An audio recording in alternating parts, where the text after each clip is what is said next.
heard a very sound representation of both sides of this issue, and I have one last segment in this question.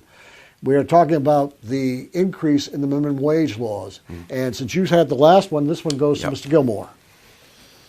Oh, that was the question. What do you think of it? What do you think about it? I think that when we look at minimum wage, it's a hot button topic. Currently in the state of New Hampshire, we have the lowest poverty rate in the country.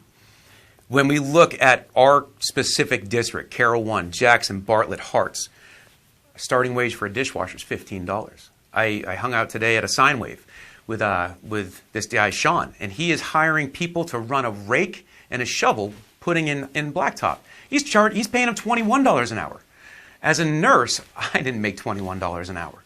So at this point, the supply of employees is below a 3.7. In the time of COVID, New Hampshire has a 3.7 unemployment rate as of yesterday in a conversation I had with the governor when we talked about some of this. And when we have a 3.7, that's an employees-driven market. You need employees. The wage is coming up commensurate to the amount that we need. Before COVID, we were in the 2s. That is so low, it's unhealthy. We need to draw people in, but we need to produce and say, hey, we are offering this much to get into those jobs. We don't need to have a fight and say, no, it's horrible, it's horrible. I talked to another person who's a manager down in one of the retail shops. Her people start above $10 an hour. So the organic solution is always better than an engineered solution, in my personal opinion. And it's the same opinion when you look at the business owners and what they are offering. They're well above minimum wage. Anita? Ray's right. The reality is you can't get, particularly in this valley, you can't get somebody for $7.25 an hour. But and across the board in New Hampshire, there's not a huge percentage of people making the $7.25. But the fact that it is a possibility and it could be used. Let's say, we've talked about this too for teenagers. That's been an example, paying a teenager $7.25 an hour.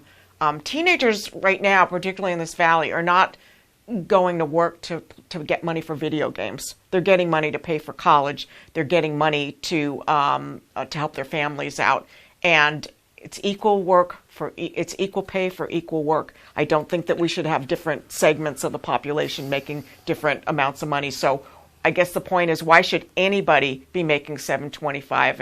And I think some vulnerable people, some who are maybe desperate for work, might also be subject to that kind of thing. Just for informational purposes, years ago in a different life, I ran a restaurant in Burlington, Vermont for a period of time.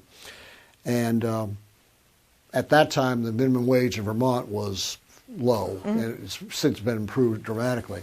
But my point is that the wages are based on what the business can afford. Bottom line, if a business cannot afford to hire people at the prevailing minimum wage, what they will do is either A, figure out a way to automate it, or B, go out of business. Well, I'd love to respond to that. Please. I'm throwing that out as a contentious point to have you respond to. Okay. First of all, 4 out of 5 businesses in New Hampshire think that the minimum wage should be well above $7.25. And my response to businesses who say I can't afford to pay that, I think if that's the case, you need to look at your business model, because paying somebody a livable wage is a cost of doing business. So that would be my response to that. So she's not wrong on that. She's not wrong on that at all. Yesterday I had the opportunity to tour North Conway with Governor Sununu for the second time in 4 days. Day one, we ended up going to Badger Realty. We talked about the housing piece and the affordable housing. Wow, $100,000 increase in the median house cost over the last 30 days. We've got houses disappearing. 30 days? If you look, there's a Pinkham Notch, or Pinkham Realty has a graph. Yeah.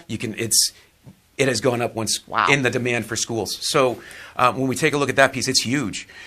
But we also stopped into Horse Feathers. We stopped into the Red Fox. We stopped into the Shenandoah. So we tried to spread it out. And we also went to Ragged Mountain. And we started talking to the different businesses.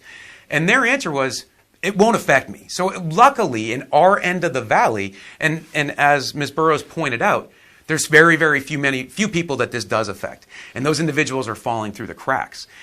It is our job as leaders and our job as elected officials to make sure that we tighten up the safety net to prevent falling through the cracks, leading to worse things, leading to homelessness, leading to any of those problems. And right now, We have families that are making plenty of money. As one family that I spoke to is a police officer and his wife who is a care provider, and the house that they were renting was sold, and they had 30 days to evacuate. They had to leave in 30 days. And now they were homeless with a really good paying job, and they had to find a place. We had school teachers that couldn't find places to live. They have to leave the job, and it leaves us with a hole in that. But as we said, they're making well over that minimum wage. We need to find ways to tighten it up without destroying New Hampshire's advantage. We have the ability. We're the lowest in poverty in the nation, 3.7 unemployment in the time of COVID. We are leading the nation, and we're doing well. We need to show other people how to do this. Just for information.